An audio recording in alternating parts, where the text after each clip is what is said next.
Hi guys, so let's take a look at the different types of unemployment that can exist within an economy. Okay, for each of these different types, it's important that firstly you understand what they mean, of course, but secondly, you understand some of the reasons behind why these different types of unemployment may occur, and further to that, potential policy responses from the government or even the Bank of England that could actually help to reduce these levels of unemployment.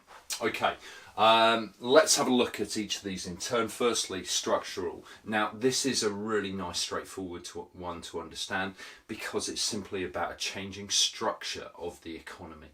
It means the way in which the economy used to operate is slightly outdated, and therefore some people are losing their work. Such examples there would be seen within the manufacturing sector, where the UK economy has lost a lot of jobs over the last 20 to 30 years as globalisation has really accelerated.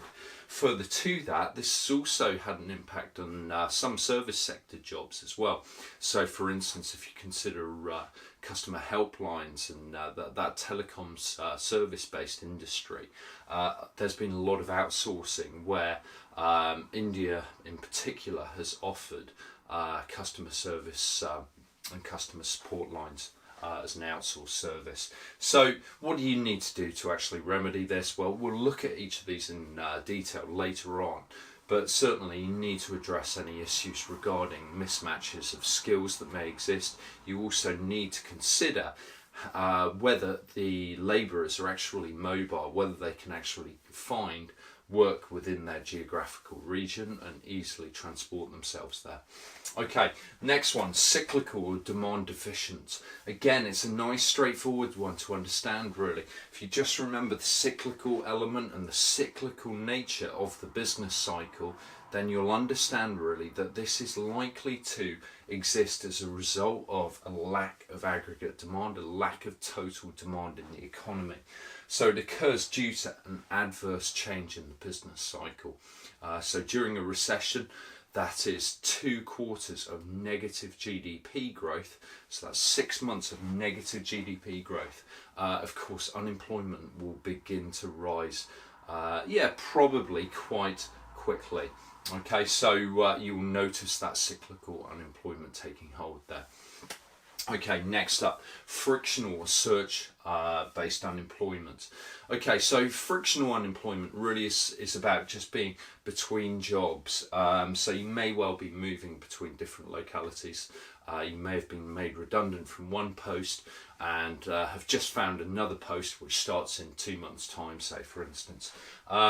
When it comes to the search element, then it's people really taking their time to actually find that next job and holding out for a better job which better fits their skills, perhaps. Okay, next one is really about technology and technological unemployment. Again, it's a nice straightforward one to understand. And this is really where businesses invest in ever advancing, ever improving capital goods. Okay, so the technology improves and therefore workers are replaced by machines. Okay, there was a good article recently on the BBC news site about a burger flipping robot there.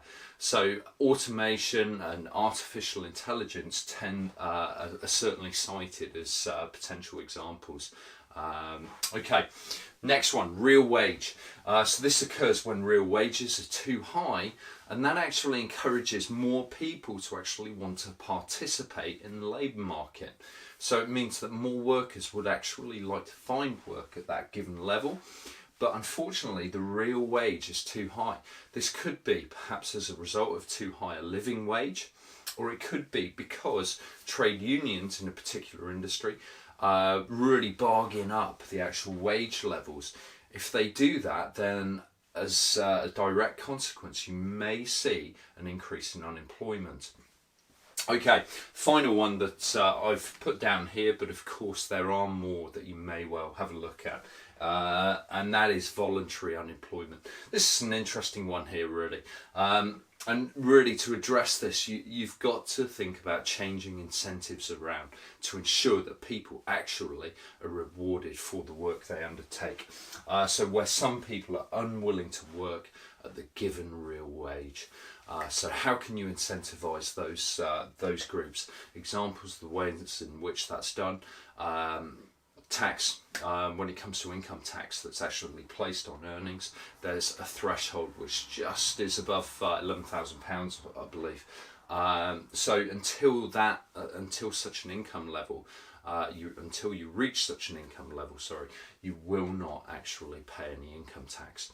Okay, so that is one way that the government tries to actually address this. Of course, there is the danger of a potential poverty trap, something we'll look at later on in the course, and that is where benefits are too high a rate and actually incentivise people to loaf as opposed to actually go and work.